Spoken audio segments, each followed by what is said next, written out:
Mr. Chairman.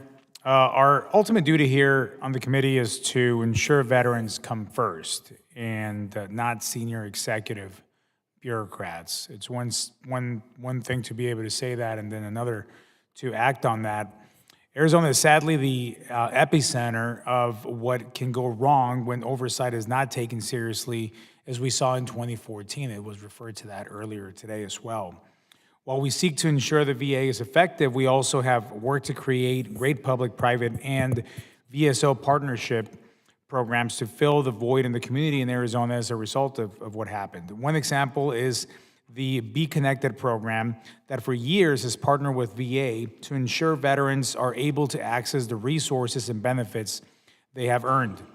While ensuring these partnerships continue, I want to make sure recent events in Arizona, such as a veteran passing away in the parking lot of the Phoenix Medical Center, or a physician improperly administering care to veterans, cease to occur.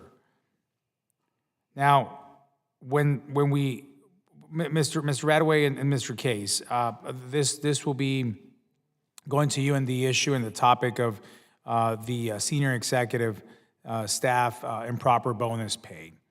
So last Congress, it was discovered, and in this area, I would like you to please provide some insight as well as giving into the OIG's work.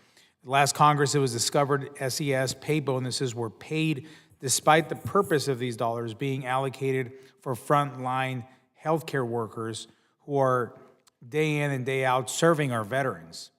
What is the VA doing to, one, regain trust, two, ensure this doesn't happen again, and three, how do you plan to continue oversight work with the new administration, given its presidential memo regarding additional accountability for SES employees? So, Congressman, in response to the IG report on critical skills incentives, or CSIs, our office was tasked with conducting an investigation into that episode, issued a 165-page report to the Secretary with recommendations for disciplinary and non-disciplinary action, including policies and procedures that would prevent that from reoccurring. Most of our recommendations to date have been implemented, and we have not seen any issues of reoccurrence brought to our attention, but if they were, we would certainly investigate those as appropriate.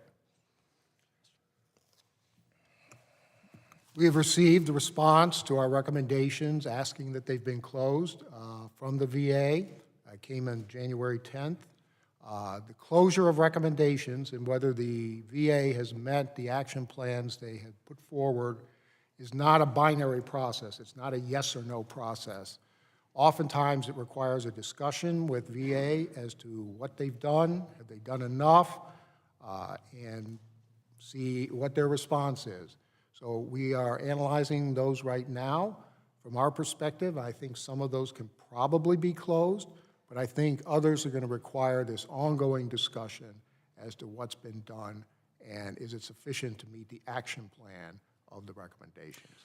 What about my last part of the question regarding the new administration giving the presidential memo regarding additional accountability for SES employees? How does that play into what you just explained? Yes, so when we do our work, we hold VA to standards, and those standards could include legislation, regulation, VA policies, clinical policies, whatever it is that we're trying to investigate, we hold them to standards.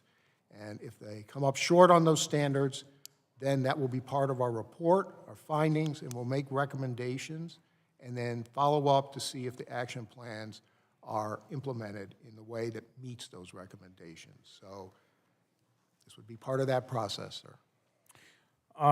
Running out of time here, but just moving on, one of the major concerns is the number of times I've seen individuals resign while under investigation as well in an attempt to avoid accountability to their actions or for actions of those they oversee as well. That happened repeatedly. It was mentioned by the chairman in terms of how many of those we saw in this committee.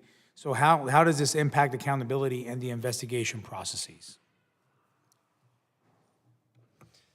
So it does happen, sir. It doesn't impact the investigation itself. We'll continue and close out our investigation, but I'm going to defer to Ms. Theret to speak about the consequences of that.